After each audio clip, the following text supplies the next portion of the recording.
जब बच्चे पैदा होते हैं 4 महीने की उम्र तक बच्चा 16 से 18 घंटे सोता है, बाकी टाइम जागता है। 4 महीने के बाद एक पैटर्न बनना शुरू होता है। इस उम्र पे पहुंचते पहुंचते बच्चे की नींद 16-18 घंटे से 10 से 12 घंटे रह जाती है और अब बच्चे की स्टमक कैपेसिटी बढ़ गई है और दूध लेके वो 4-4 घंटे तक बच्चा शांत रहता है। बाय द टाइम ये बच्चा 3 महीने का हो गया, वो 12 घंटे सोएगा, 12 घंटे जागेगा।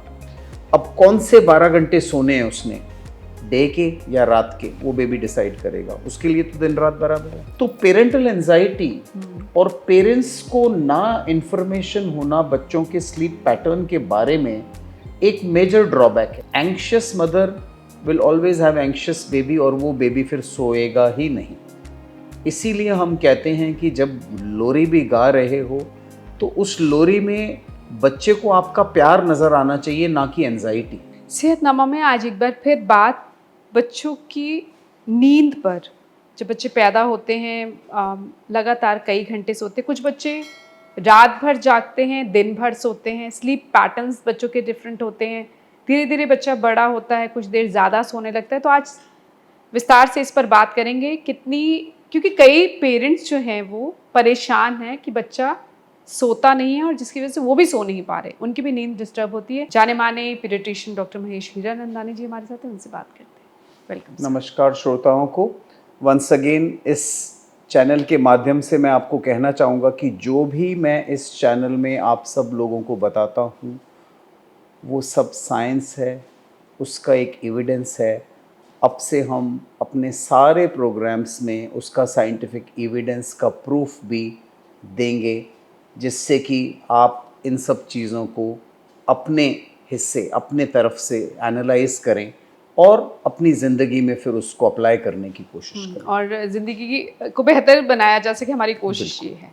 सो एक तो नींद, बच्चा पैदा होता है, उसके बाद माँ बाप का रूटीन वो बिल्कुल बदल जाता है। वो जो ज़िंदगी जी रहे होते हैं उससे पहले बिल्कुल उलट पलट हो जाती है, इसलिए कि बच्चा तब और ज़्यादा प्रॉब्लम होती है जब बच्चा, उनको लगता है कि हमारा बच्चा तो सो नहीं रहा ढंग से। तो सबसे पहले मेरा सवाल आपसे कि कभी अगर आपको नींद ना आई हो 24 घंटे, कभी तो ऐसा ज़िंदगी में हुआ होगा, कैसा महसूस करते हैं उस वक्त? ट्रू। तो सबसे पहले नींद होती क्या है, नींद इंसान के लिए क्यों ज़रूरी है? तो मैं बता दूं श्रोताओं को कि मशीन और इंसानों में सबसे बड़ा फ़र्क यही है कि इंसान के लिए एक रेस्टिंग स्टेट का होना बहुत ज़रूरी है, मशीन के लिए रेस्टिंग स्टेट का होना ज़रूरी नहीं है। माना आप एरोप्लेन हो या फ़ैन हो या एयर कंडीशनर हो, घंटों तक, दिनों तक लगातार चल सकते हैं, ब्रेकडाउन हो सकते हैं, बट उनमें कैपेसिटी है नॉन स्टॉप चलने की, जबकि इंसानों में ये कैपेसिटी नहीं है। इंसान कुछ घंटे फंक्शनल होते हैं, काम करते हैं, उसके बाद में उन्हें पीरियड ऑफ रेस्ट चाहिए। एंड वो पीरियड ऑफ रेस्ट जो इस सृष्टि ने हमारे लिए एलोकेट किया है वो है नींद। जी। क्यों नींद? स्लीप एक ट्रूली, सच में एक रेस्टिंग स्टेट है जिसमें कि सारे बॉडी ऑर्गन्स, बॉडी फंक्शंस एक बेसलाइन रेट पे चले जाते हैं। सो मैं कहूँगा कि हम जिंदा हैं नींद के दौरान, बट हमारा हार्ट रेट, हमारा ब्लड प्रेशर, ब्रेन की एक्टिविटी, आँखों की एक्टिविटी, मसल की एक्टिविटी, हार्मोनल एक्टिविटी सारी बिल्कुल एक बेसलाइन स्टेट पे है। क्यों है? क्योंकि सृष्टि चाहेगी कि इंसान रिकवर हो, और कहा गया है कि इंसान का जो बॉडी सिस्टम में immunity, natural repair, wastage dump, memory consolidation, simple words में अगर हमारी मशीन 12 घंटे के लिए रेस्टिंग स्टेट पर नहीं आई, हमारी इम्यूनिटी बिगड़ जाएगी, इम्यून सेल्स नहीं बनेंगे, एंटी इन्फ्लामेटरी एजेंट्स बॉडी द्वारा नहीं बनेंगे, हमारी मसल्स, हमारा हार्ट, हमारी ब्लड वेसल्स रिकवर नहीं होंगी, रेस्टिंग स्टेट में नहीं जाएंगी, उनका रिपेयर प्रोसेस नहीं होगा। हॉर्मोन्स, कई हॉर्मोन्स हैं जो नींद में ही सीक्रेट होते हैं। One of them is melatonin. Melatonin का डायरेक्ट संबंध है हमारे ब्रेन की रेस्टिंग एक्टिविटी से, हमारी स्लीप से और बॉडी के रिपेयर प्रोसेस से। सेम वे ग्रोथ हार्मोन का सीक्रेशन रात को ही होता है। ये देखा गया है जिन इंसानों को नींद की डिस्टर्बेंसेस होती हैं, जिन बच्चों में नींद की डिस्टर्बेंसेस पाई गई हैं, उनकी ग्रोथ बड़ी पुअर होती है। और इसके अलावा नींद की कमी होने की वजह से ऐसे बच्चे बहुत ही इरिटेबल होते हैं और एडल्ट्स में तो एंजाइटी, डिप्रेशन, सुसाइडल टेंडेंसीज भी देखी गई है नींद के ना होने की वजह से। इतनी इम्पोर्टेंस है नींद इंसानों के लिए। अब आ जाएं बच्चों पर, क्योंकि जब बच्चे इस दुनिया में आते हैं उस वक़्त वो बेयरली सुन पाते हैं पर समझ नहीं पाते, देख पाते हैं बट क्लैरिटी नहीं होती। माँ बाप उनको क्या कहने की कोशिश कर रहे हैं उन्हें समझ में नहीं आता।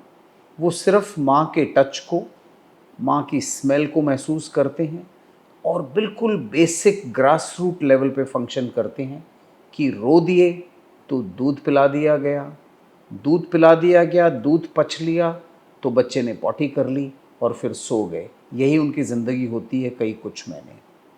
इसीलिए जब बच्चे पैदा होते हैं 4 महीने की उम्र तक बच्चा 16 से 18 घंटे सोता है, बाकी टाइम जागता है। उसमें भी बच्चे ने दूध लेके और फिर शांत हो जाना है। 4 महीने के बाद एक पैटर्न बनना शुरू होता है जिसमें कि बच्चा जागता है, कुछ देर के लिए वातावरण के साथ इंटरैक्ट करता है, वो माँ बाप हों, कोई आवाज़ हो, कोई पिक्चर हो, और थोड़ी देर के लिए अपने को जगाए रखने की कोशिश करता है, अपने आप को बिज़ी रखने की कोशिश करता है। और अगर किसी कारणवश वो रो पड़ता है तो ये बच्चा अपने आप को सेल्फ सूद करता है। तो दैट मीन्स ये सीख रहा है इस दुनिया के रीति रिवाज, तौर तरीके, जिसमें कि इसे स्ट्रेंजर्स एज वेल एज जो केयर टेकर्स हैं उनके साथ में इंटरैक्ट करना है, उनकी बात को समझना है, नई नई चीज़ें सीखनी हैं, अपने आप को शांत रखना है, अपने आप को सेटिस्फाई रखना है, अपना एक फीडिंग शेड्यूल बनाना है और उस फीडिंग शेड्यूल के ज़रिए बढ़ना है। इस उम्र पे पहुँचते पहुँचते बच्चे की नींद 16-18 घंटे से 10 से 12 घंटे रह जाती है और अब बच्चे की स्टमक कैपेसिटी बढ़ गई है। बच्चा अच्छी क्वांटिटी में दूध ले पाता है और दूध लेके वो 4-4 घंटे तक बच्चा शांत रहता है, जबकि पैदा होने पे हर बच्चा 2-2 घंटे बाद।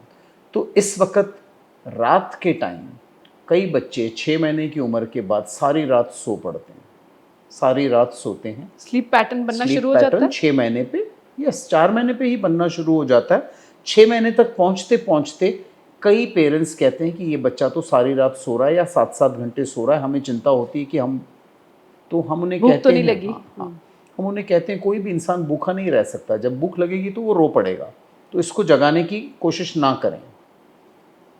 तो पेरेंटल एंजाइटी और पेरेंट्स को ना इन्फॉर्मेशन होना बच्चों के स्लीप पैटर्न के बारे में एक मेजर ड्रॉबैक है। तीसरी चीज़, जब बच्चा 1 या 2 महीने का होता है, हर बार जब बच्चा रोता है तो माँ उसको दूध देने की कोशिश करती है, जैसे कि बच्चा सिर्फ फीड के लिए रोता है, नहीं, बच्चा और बहुत सारी चीज़ों की वजह से रोता है। तो एक गलत सिग्नल मिलता है और गलत सिग्नल को वो बच्चे को फीड देने की कोशिश करते हैं और ऐसे में ये बच्चा हर घंटे फीड लेने के लिए रेडी हो जाता है। उसका फीडिंग पैटर्न ही नहीं बन रहा, वो हर घंटे 4 मिनट दूध लेके चुप हो जाता है या रोता है।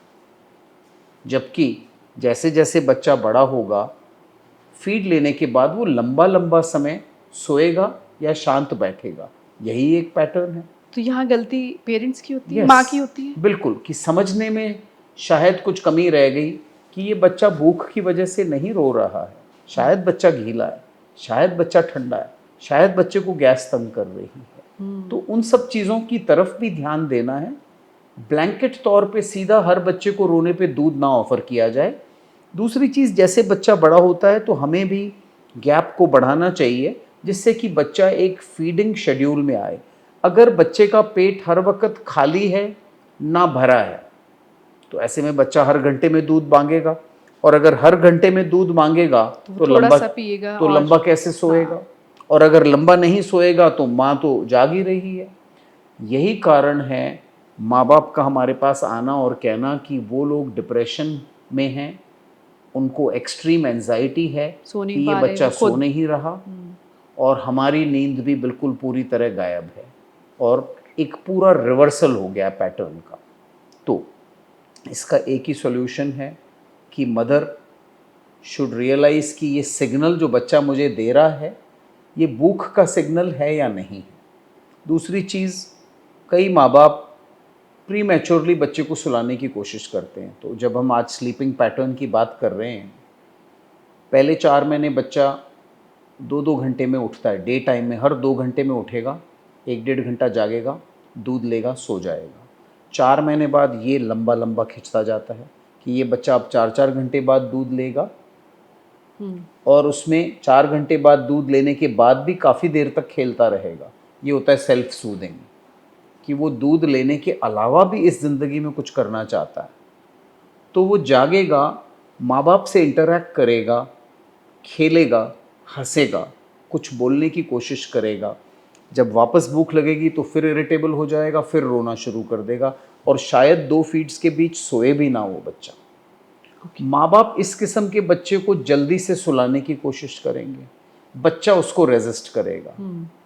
एज ए रूल 4 महीने से बाद जब ये पैटर्न आना शुरू होता है, बच्चे को जब हम सुलाने की कोशिश करेंगे, उसमें बच्चा हमेशा स्लीप को फाइट करेगा, दे फाइट स्लीप। तो ऐसे में बहुत अलग अलग टेक्निक्स बताई गई हैं, जिसमें कि कहा जाता है कि बच्चे को बेड पे डाल दीजिए, रॉक ना करें, बहुत ज़्यादा बात ना करें, थोड़ा डार्कनेस रूम में करें, और बच्चे को अपने आप हैंडल करने दें उसका स्लीप पैटर्न। ओके। अगर हम उसे गोद में लेके झुलाते रहेंगे तो उसको उसी की आदत पड़ जाएगी। आप बच्चे को 2-1 मिनट गोद में रखने के बाद जेंटल तरीके से बात करिए या लोरी सुना दीजिए, उसके बाद में बेड पे डालिए। बच्चा फिर उठने की कोशिश करेगा, बिकॉज दे रेजिस्ट स्लीप। उठेगा, फिर रोएगा, चिल्लाएगा, शांत तरीके के साथ हैंडल करना है। 2-3 बार बच्चा इन आउट होता रहेगा, फाइनली एग्जॉस्ट होके सो जाएगा। दूसरी माँ है, उसने बच्चे के रोने पे फटाफट बच्चे को उठा लिया, रॉकिंग शुरू कर दी, चलना शुरू कर दिया, ज़ोर ज़ोर से बोलना शुरू कर दिया, ज़ोर ज़ोर से उछालना शुरू कर या दिया, दूध दे दिया फिर या से। तो आपने उसको स्टिमुलेट कर दिया बच्चे को। ओके। फिर उसने नहीं सोना। उसकी नींद यहाँ डिस्टर्ब होगी। यहाँ ये कमी होती है जो शायद बहुत सारे पेरेंट्स को नहीं पता कि क्या और कैसे होना चाहिए बच्चों की स्लीप बिल्कुल पैटर्न आपने बनानी है। बिल्कुल। दूसरी चीज़, कई बार मदर की एंजाइटी बेबी में ट्रांसफ़र हो जाती है। Anxious mother will always have anxious baby, और वो बेबी फिर सोएगा ही नहीं। इसीलिए हम कहते हैं कि जब लोरी भी गा रहे हो तो उस लोरी में बच्चे को आपका प्यार नज़र आना चाहिए, ना कि एंजाइटी। इसके लिए मदर की ट्रेनिंग होना, ब्रेन की कंडीशनिंग होना, मदर को सोशल सपोर्ट मिलना। आफ्टर ऑल मदर कब तक एक बच्चे को 24 घंटे संभाल सकती है, इसीलिए सोशल सपोर्ट होना, बच्चे के फादर की मदद मिलना, दादा दादी, नाना नानी, इस किस्म की हेल्प की ज़रूरत है। और इन सब लोगों का काम होना, बिल्कुल रिलैक्स्ड होना ज़रूरी है, सो दैट एक ओवरऑल जो सिनेरियो नज़र आए वो एक काम एंड कंपोज सिनेरियो हो, जिसमें कि बच्चा सो पाए। राइट। जैसे जैसे बच्चा बड़ा होगा, जो ये स्लीप साइकिल होती है, इसमें एक्टिव फेज़ होता है। एक्टिव फेज़ में बच्चा हिलता रहेगा, डुलता रहेगा, आवाज़ें निकालेगा, हंसेगा, स्माइल करेगा, पर सो रहा है। 40 मिनट तक ये फेज़ चलता है, उसके बाद अगले 40 मिनट बच्चा डीप स्लीप में चला गया और वो बिल्कुल ना हिलता है, ना डुलता, नो स्माइल, नथिंग। उसके बाद 40 मिनट बाद वापस ये फेजेस आते हैं, और ये फेज़ सारी रात चलते रहते हैं बच्चों में। कई माँ बाप जैसे ही बच्चा हिलता डुलता है, उसको एक इंडिकेशन ले लेते हैं बच्चे के उठ रहा है। भूखे होने का, हाँ। और वंस अगेन सोते हुए बच्चे को वो दूध देने की कोशिश करते हैं। तो ऐसे में एक बार जब बच्चा 4 से 5 महीने का हो गया और अगर वो बच्चा दूध मांग नहीं रहा है और सिर्फ हल्का हिल डुल रहा है और बच्चे ने अभी दूध लिया ही है घंटा पहले, माँ बाप के लिए यही एडवाइस होती है कि आप उसको बार बार दूध देने की कोशिश ना करें, उसको अपने आप सेल्फ सूदिंग करने दें, अपने आप हैंडल करने दें कि वो क्या चाहता है, वापस स्लीप में चला जाएगा and will be able to achieve that. जो माएँ आपके पास आती होंगी, पेरेंट्स आते होंगे, ये सारी रात जागता है, दिन में सोता है, फिर? तो ये भी एक extreme form of miss handling कह लें पेरेंट्स की। अपनी गलतियों की वजह हाँ से ही जी, होता है पेरेंट्स की? बिल्कुल। सो आप मान के चलें अगर न्यूबॉर्न बेबी है तो वो 16 से 17 घंटे सोएगा। बाय द टाइम ये बच्चा 3 महीने का हो गया वो 12 घंटे सोएगा, 12 घंटे जागेगा। अब कौन से 12 घंटे सोने हैं उसने, डे के या रात के, वो बेबी डिसाइड करेगा। उसके लिए तो दिन रात बराबर है। तो माँ बाप को चिंता होती है जब वो बच्चा रात को जाग रहा होता है, डे टाइम सो रहा होता है। अगर उसने डे टाइम में 12 घंटे की स्लीप निकाल ली तो बच्चे ने तो अपना पूरा कर लिया कोटा, पर माँ बाप परेशान है। ऐसे में क्या किया जाए? हाँ, इस स्लीप पैटर्न को रिवर्स करने के लिए हम माँ बाप को कहते हैं कि आप बच्चे की डे टाइम स्लीप को थोड़ा डिस्टर्ब रखिए। दैट मीन्स जब बच्चा सो रहा है कभी तो उठेगा 3 घंटे बाद, जब वो दूध मांगे आप 15 से 20 मिनट दूध ना दें, बच्चे को जागने दें, बच्चे को थोड़ा इरिटेबल होने दें, बच्चे को थोड़ा रोने दें। रोएगा तो पूरी तरह जागेगा, Active हो पूरी जाएगा। तरह जागेगा तो अच्छी तरह दूध लेगा, अच्छी तरह दूध लेगा तो लंबा सोएगा। यही तरीका होता है। दूसरी चीज़, माएँ रात के वक़्त लिक्विड नहीं लेती, एज ए रिज़ल्ट उनकी मिल्क सप्लाई रात के वक़्त डाउन हो जाती है। जैसे ही डाउन होगी बच्चे ने विगरसली दूध डिमांड करना है और अगर उसको माँ से दूध नहीं मिला तो उसने रोना ही है। तो इसीलिए पेरेंट्स को, मदर्स को हमारी एडवाइस होती है कि ड्यूरिंग डे आवर 10 से 12 glass and during night hour 10 से 12 ग्लास इक्वली डिस्ट्रीब्यूटेड रखने हैं। पानी सारी पीना है। रात बेड साइड लिक्विड्स पड़े हों जो कि माँ कंज्यूम करे, सो दैट मिल्क की सप्लाई में अप्स एंड डाउन ना आए, मिल्क की सप्लाई बरकरार रहे। नंबर 2 मोस्ट इम्पॉर्टेंट, आज की तारीख में स्पेशली जो बच्चे 4, 5, 6 महीने के हैं उनका एक अनयूजुअल ब्रेन स्टिमुलेशन ना हो। ब्रेन स्टिमुलेशन का कॉमन कारण है हमारे मोबाइल फ़ोन्स, हमारे टीवी, हमारे आसपास बहुत ज़्यादा शोर होना। तो इन चीज़ों से भी इतने छोटे बच्चे को भी हमें परे रखना है।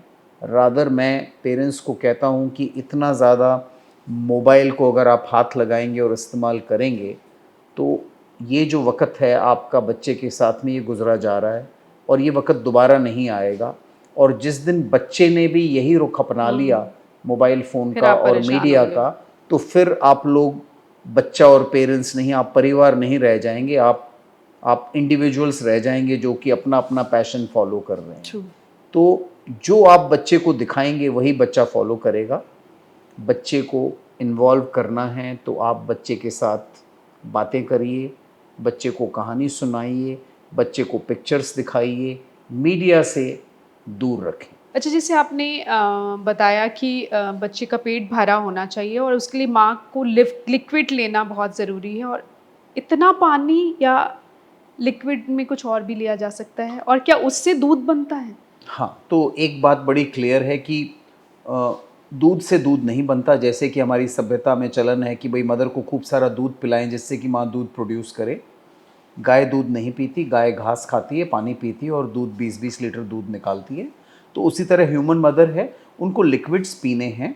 एक नॉर्मल स्टैंडर्ड इंसान को 3 लीटर पानी लेना चाहिए। जो इंसान, दैट मीन्स मदर, अगर लैक्टेटिंग है, जिसने बच्चे को ब्रेस्ट फीड करना है, उसे अपनी जो लिक्विड की मात्रा है वो 1 लीटर और बढ़ानी है। अगर कोई माँ 4 लीटर लिक्विड पी रही है, ये 4 लीटर लिक्विड इनफ होगा 500 से 600 ml दूध पैदा करने के लिए बर्थ के टाइम। और लिक्विड से ये मतलब नहीं है कि माँ ने 20 ग्लास पानी ही पीना है। सादा पानी, नींबू पानी, नारियल पानी, छाछ है, दाल का पानी, सूप, दूध, चाय, ये सारी हेल्दी चीज़ें। हम सिर्फ कहते हैं coffee aerated water, cold drinks and juices का सेवन ना करें, क्योंकि इनमें शुगर की मात्रा, स्टिमुलेंट्स की मात्रा ज़्यादा होती है, तो ये ना लें। चाय भी कम मात्रा में। यस।